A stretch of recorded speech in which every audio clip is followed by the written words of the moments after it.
Hey everyone, my name is Amina and welcome to the Weird Money Mindset, where you have to be weird to win with money. Do you have money saved for financial emergencies? People who are weird with their money save. Normal people do not. Emergency savings isn't about becoming rich, it's about being prepared. If you're weird like me, you save money every paycheck to prepare for those urgent, unexpected, and unpredictable expenses and life changes that weird people know are going to happen. These are financial expenses that require immediate action or there will be serious negative consequences. We don't know when these situations will happen. We only know that they are going to happen and it's going to involve money. Normal people, they don't save. Normal people live in the moment, spend all their money, and don't think about tomorrow until it comes. If you are weird like me, you think about tomorrow today. You think about next week, next month, next year, even 10 years from now. According to a recent bank survey, 1 in 4 Americans do not have emergency savings. That means most people will have to turn to credit cards, loans, or family just to handle a financial emergency. And believe me, money and family do not mix well, and debt is never fun. When it comes to personal finance, I realized that you have to be weird to win. All my life, I've seen news stories about people losing their jobs through layoffs. People work for years for a company and then get rewarded with a financial punch in the face and a kick in the butt. For most people, their job is their only source of income. If you lose your only source of income, you want to make sure that you have money saved to pay your bills and other expenses until you can find another source of income. If you don't pay your rent, then you will get evicted. If you get evicted, it will be hard to find a new place to live. Landlords don't want to lease to someone who doesn't pay rent. Same for a mortgage. If you don't pay your mortgage, the bank will take the house back and kick you out on the streets. If you don't make your car payment, then your car will get repossessed. If that happens, it could affect your ability to get to work, school, or pick your kids up from daycare. And daycare is expensive. People who are weird with their money know that if you lose your job, all your bills still need to be paid. And companies do not care if you have lost your job. They want their money. A job loss, an unexpected illness, or relationship breakup can be a major life change. What are you going to do if loved ones become sick and you have to take care of them? What are you going to do if a relationship falls apart and you are dependent on the other person's income to survive? Weird people know that we have to be as ready as possible for the unexpected and unpredictability of life. That's why if you are weird, you have an emergency fund.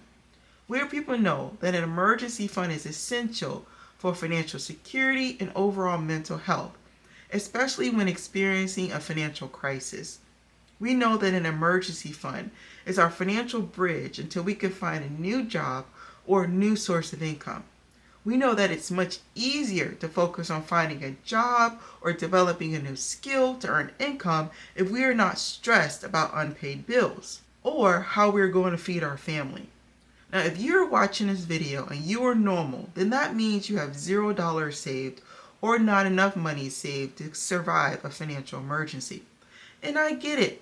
I used to be normal, but then I got weird. If you are normal, then this is your wake-up call to start being weird with your money. I first got weird by starting an emergency fund. I saved 1 month's worth of rent in a savings account, and you can do the same thing. If your rent or mortgage is $1,500, then your start emergency fund will be $1,500.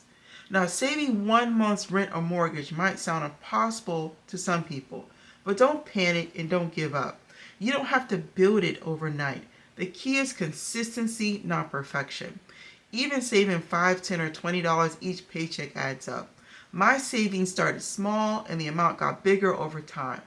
Every time my income increased, I boosted the amount of money I saved. Now, if you save $10 each paycheck and get paid bi-weekly, that's about $240 saved per year. Now, that might not sound like a lot saved in 1 year, but remember, you had $0 saved before today, or you didn't have enough saved, and now your emergency fund has increased by $240. It doesn't matter how small the amount is. Saving is saving.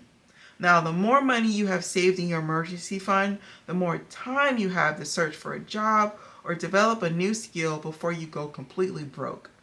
That means even after you've built your start emergency fund, you should continue to save. Even if you have debt, don't stop saving. Make sure you continue to put your money into your emergency savings account each time you get paid. For me, the easiest way to save is to split my income between different bank accounts every time I get paid. I have accounts at many different banks and credit unions, and I set it up this way so that I can split my paycheck multiple ways.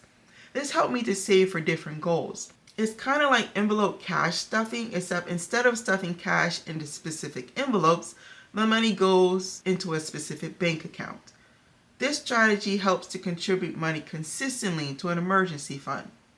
If you don't want to split your paycheck, another option is to set up automatic transfers from one bank account to another every time you get paid.